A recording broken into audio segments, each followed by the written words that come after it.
इसकी शरण आ जाने के बाद तो ये इस तरह के कष्टों को कम कर देगा। परमात्मा की महिमा भी ना सुने, भक्ति ना करें और काम में ज्यादा ध्यान दें, कभी नुकसान ना हो जाए। और वो करते करते हो जाता है, फिर घर के रहते ना गांठ के। इसलिए काम अवश्य करो, पर इसमें नागा ना करो। परमात्मा की महिमा अवश्य सुनो और भक्ति डेली करो। क्या कह रहे हैं गुरुदेव भगवान? हमें शिक्षा के विषय में समझा रहे हैं कि वास्तव में असली शिक्षा क्या है।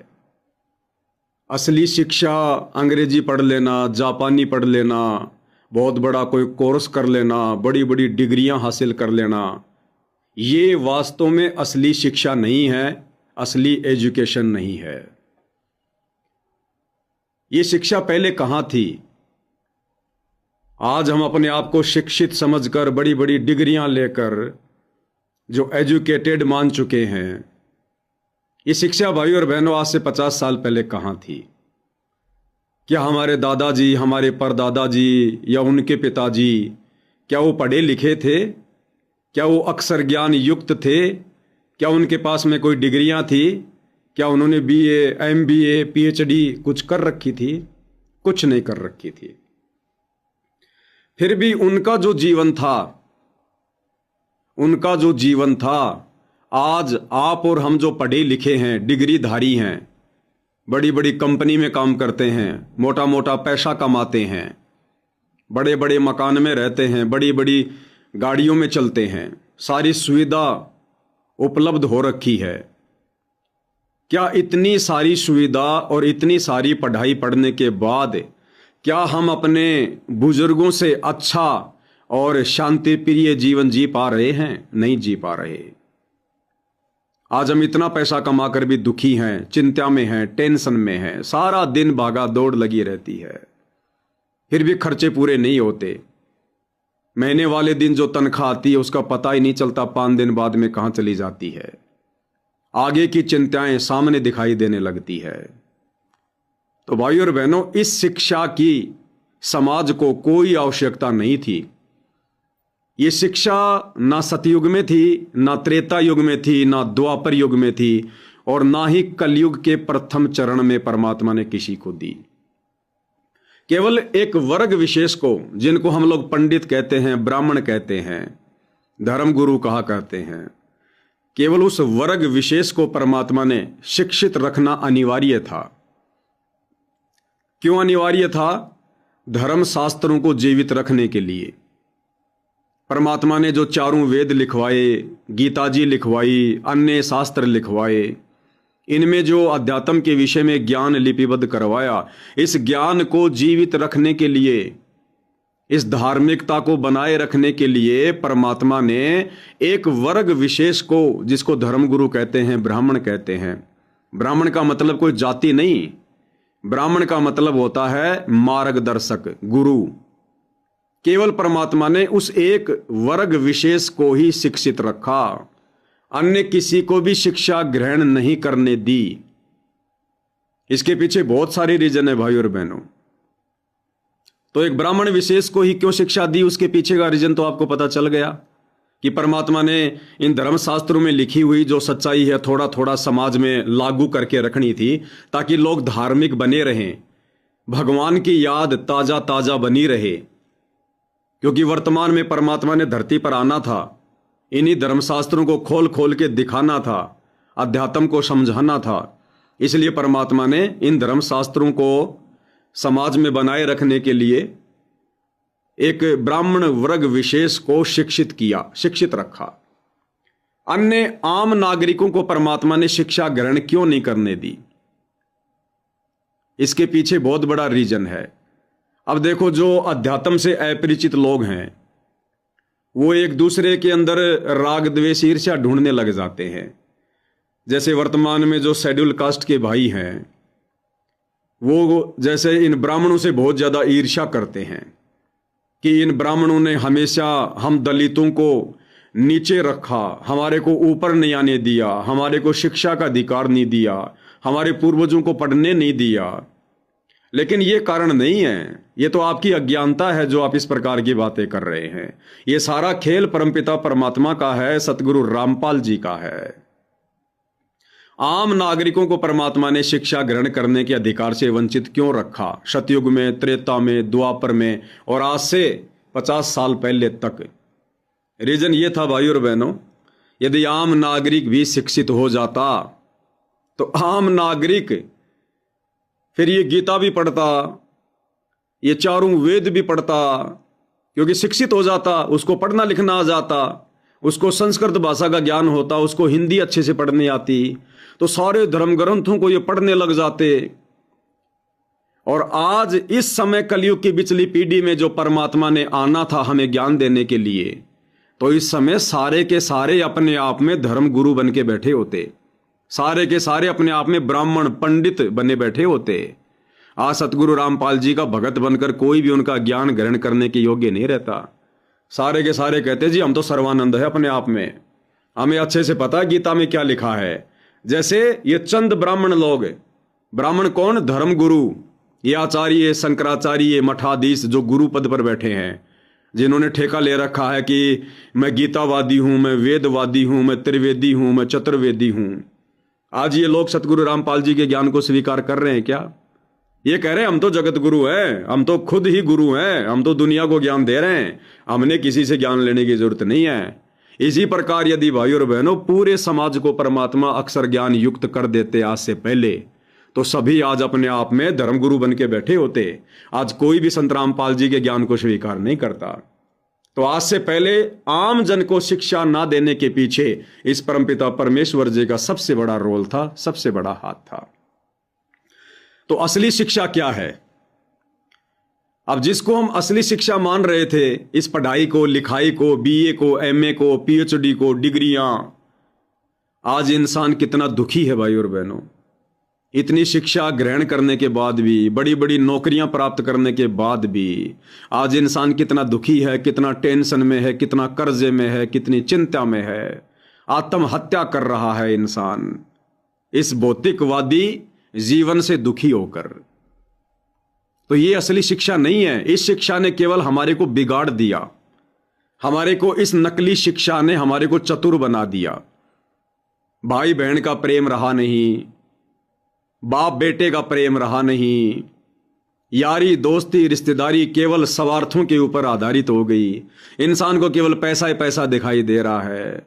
लोगों ने ठगने के कैसे कैसे तरीके अपना लिए, शिक्षित होकर, कंप्यूटर बनाकर साइबर ठग बन बैठे लोग।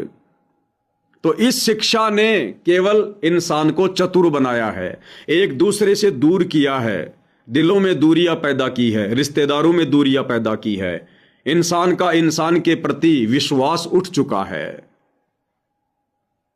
केवल लोगों को स्वार्थ दिखाई दे रहा है। असली शिक्षा गुरुदेव ने बताई आध्यात्मिक शिक्षा, ये भक्ति मार्ग वाली शिक्षा, ये है असली शिक्षा। आप और हमें ये जो मनुष्य जन्म मिला है, ये सिर्फ और सिर्फ आध्यात्मिक शिक्षा को प्राप्त करके आत्मा का कल्याण करवाने के लिए मिला है। तो भाई और बहनों, असली शिक्षा है वर्तमान में जो सतगुरु रामपाल जी परमात्मा दे रहे हैं। ये जो शास्त्र अनुकूल सत भक्ति मार्ग वो लेकर आए हैं सतलोक से चलकर, ये है असली शिक्षा जो हमने भी ग्रहण करनी है, अपने बच्चों को भी ग्रहण करवानी है। हमारे बच्चे, क्योंकि आज से पहले तो देखो भाई और बहनों, आप और हमें ज्ञान नहीं था, हम भी दुनिया की देखा देखी भेड़ चाल में, भागा दौड़ में आगे बढ़ रहे थे। हमें भी केवल पैसा ही दिखाई देता था कि पैसा नहीं है तो कुछ भी नहीं है, ना इज्जत है, कुछ नहीं है। और बात भी सही है भाई और बहनों। ये तो सतगुरु रामपाल जी की शरण में आने के बाद, उनसे उपदेश लेने के बाद पता चला है इन बातों का कि वास्तव में हम कौन हैं, क्या हैं, करना क्या था, कर क्या रहे हैं, किस दिशा में जा रहे हैं, मनुष्य जन्म क्यों मिला है, हमारा ये मनुष्य जन्म प्राप्त करने का प्रयोजन क्या था, क्या है। अब जाकर मन के ऊपर लगाम लगी है, अन्यथा आप और हम भी तो इसी कोशिश में सुबह उठते थे और जब तक रात को सोते नहीं थे तब तक इसी ताने बुने में लगे रहते थे। पैसा ज्यादा से ज्यादा कैसे कमाया जाए और कौन सा काम धंधा शुरू किया जाए, कोई एक्स्ट्रा काम किया जाए, कोई ओवर टाइम किया जाए, लोगों से सलाह लिया करते थे, रात को सपने भी इन्हीं चीजों के आया करते थे। लेकिन अब गुरुदेव भगवान ने आकर हमारी आंखें खोल दी। हमारी भागादौड़ अन्य लोगों की तरह मिट गई है, समाप्त हो गई है।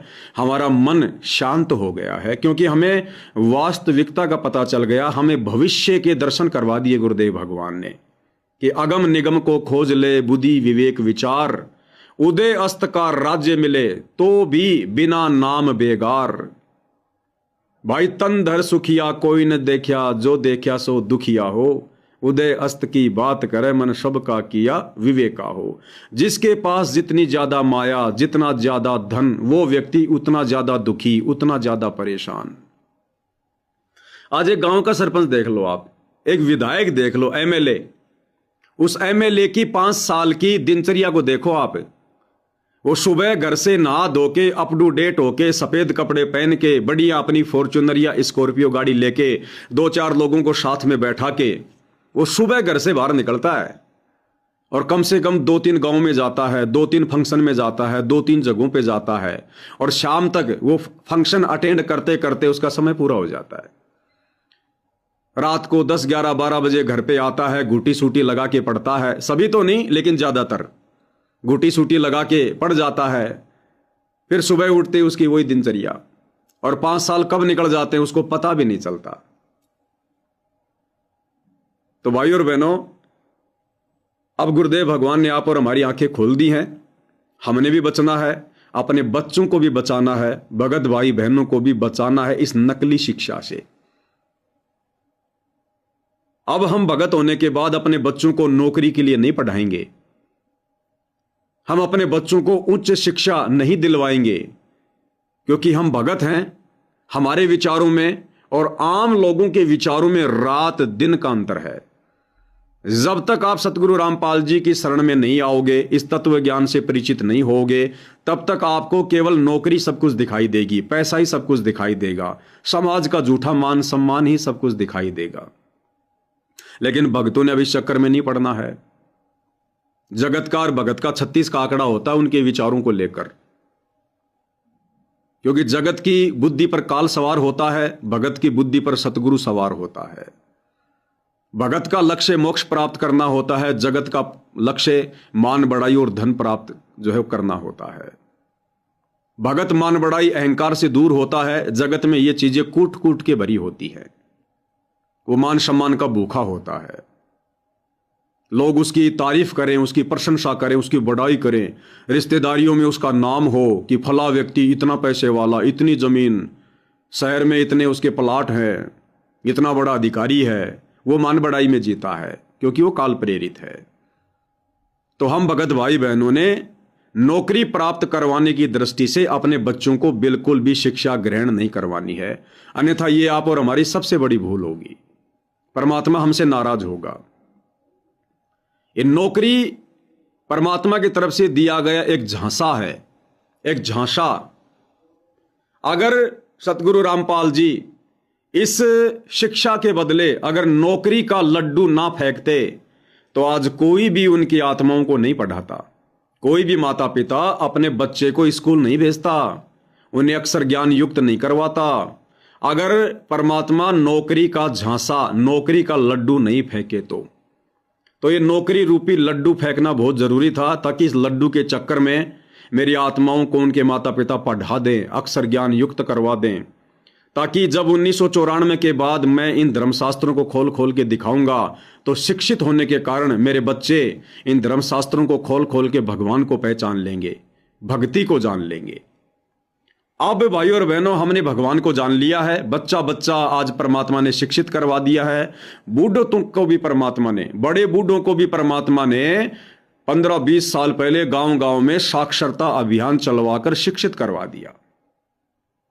अब आगे आवश्यकता नहीं है इस शिक्षा की ज्यादा, आगे केवल बेसिक शिक्षा, नॉर्मल शिक्षा।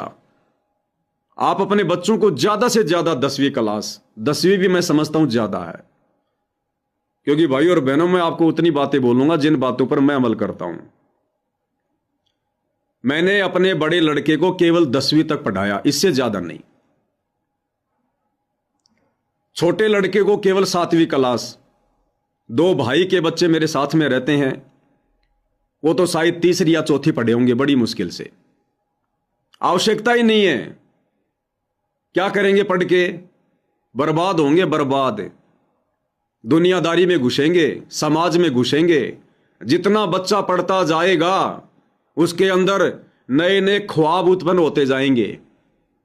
8वीं पढ़ा लो, लास्ट 10वीं पढ़ा लो, बच्चे को अक्षर ज्ञान हो जाए, पढ़ना लिखना आ जाए, थोड़ा बहुत दुनियादारी का ज्ञान हो जाए, इससे ज्यादा बच्चों को आवश्यकता नहीं है पढ़ाई पढ़वाने की।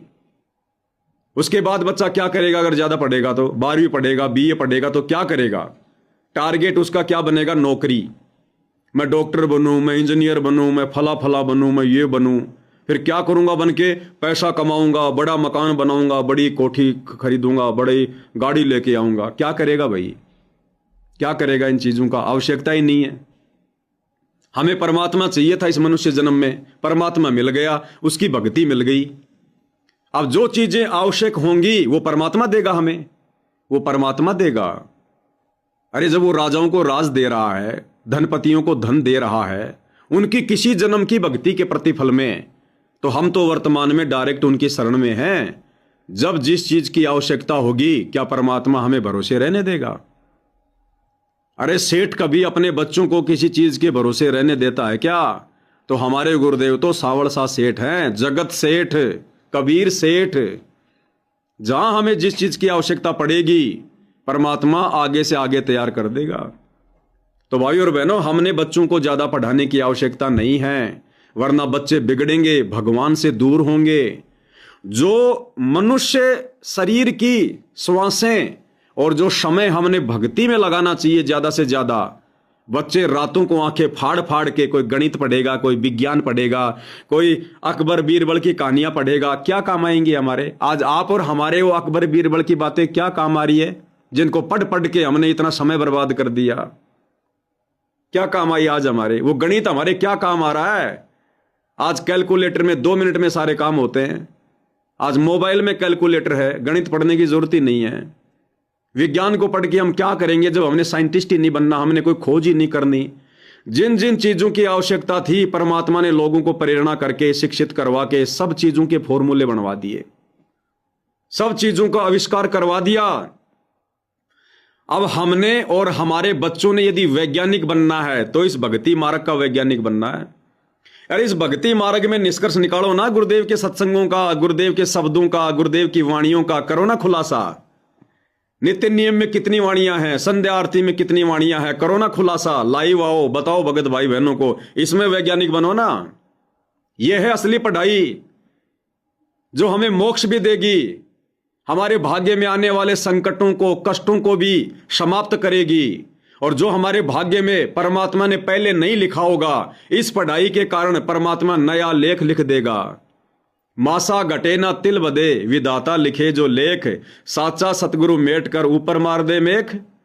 इस पढ़ाई के कारण, आध्यात्मिक पढ़ाई के कारण, सतगुरु की शरण में आकर ये आध्यात्मिक पढ़ाई पढ़ने के कारण, तो हमने अपने बच्चों को नौकरी के लिए तो बिल्कुल भी नहीं पढ़ाना है।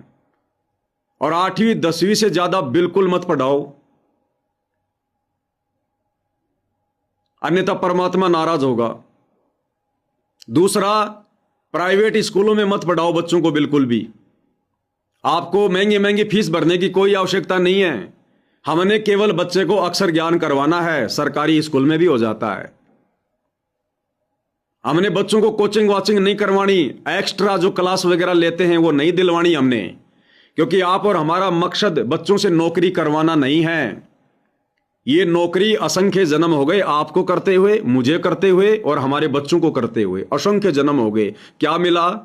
गधे कुत्ते के शरीर मिले, लक 84 मिली, क्या मिला हमें? कुछ नहीं मिला। इस पढ़ाई से सब कुछ मिलेगा, सब कुछ। तो बच्चों को हमने ज्यादा महंगी स्कूल में नहीं पढ़ाना, महंगी महंगी फीस नहीं भरनी है, सरकारी स्कूल में भेज दो। और बच्चों को भी सख्त हिदायत दे दो, सख्त हिदायत कि भैया हमारी तरफ से तेरे ऊपर कोई दबाव नहीं है, कोई प्रेशर नहीं है। अगर तू फेल भी हो जाएगा हमें कोई गम नहीं है, लेकिन ये परमात्मा ने हमें जो पढ़ाई दे दी है, धार्मिक पढ़ाई, गुरु जी के मंत्र, सुमरण, सत्संग सुनना, गुरु की महिमा करना, इस पढ़ाई में अगर तू फेल हो गया तो मुझे बड़ा दुख होगा। उस नकली पढ़ाई में चाहे तू 5 बार फेल हो जा, कोई दिक्कत नहीं है, लेकिन असली पढ़ाई, शास्त्र अनुकूल शत भक्ति, भाई इसमें किसी भी चीज को नकार मत देना। अगर कभी तेरे मंत्र नहीं होंगे हमें बड़ा दुख होगा। जिस दिन तू सत्संग नहीं सुनेगा कम से कम 1 घंटे, हमें बड़ा दुख होगा। इस पढ़ाई को कंटिन्यू रख, जारी रख।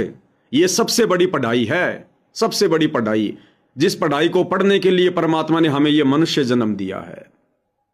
तो भाई और बहनों, हमने ध्यान रखना है। ये बातें परमात्मा ने दास के माध्यम से पहले भी काफी जो है आप लोगों को समझवा दी है। तो ये गलती हम भाई बहनों ने बिल्कुल भी नहीं करनी है। और आने वाला समय भाई और बहनों, आने दो, 2028 युग परिवर्तन निश्चित है। इससे पहले क्या क्या होगा आपको कई बार बता दिया गया, कितना विनाश होगा, संसार की कितनी जनसंख्या सिमट कर रह जाएगी। कौन करेगा नौकरी? कोई नहीं करेगा। आज ये पवन दास आपका गुरु भाई, मैंने बीए सेकेंड ईयर तक की है, बीए फाइनल का एग्जाम नहीं दे पाया क्योंकि मैं उल्टे रास्ते चल पड़ा था काल प्रेरणा से। जिस दिन मेरा एग्जाम था मैं कहीं रंगरेलिया मना रहा था, मुझे पता ही नहीं आज मेरा एग्जाम है क्या। शायद मुझे परमात्मा ने आगे नहीं पढ़ाना था।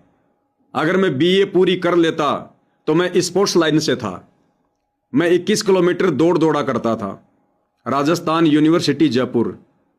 रोजाना 21 किलोमीटर तो मुझे दौड़ना पड़ता था। अगर मैं बीए कंप्लीट कर लेता आज मैं कहीं कोई पुलिस अधिकारी बन के बैठा होता। इस भगवान और भक्ति से मैं कोसों दूर हो जाता, कोसों दूर। शायद ये परमात्मा को मंजूर नहीं था। तो भाई और बहनों, हमसे जो गलतियां बनी सो बनी। हमने जो समय 8वीं 10वीं से ज्यादा पढ़ाई पढ़ के जो बर्बाद किया है सो किया, लेकिन अब हमने अपने बच्चों का समय बर्बाद नहीं करवाना है। तो ये गलती हमने किसी भी कीमत पर अब नहीं करनी है।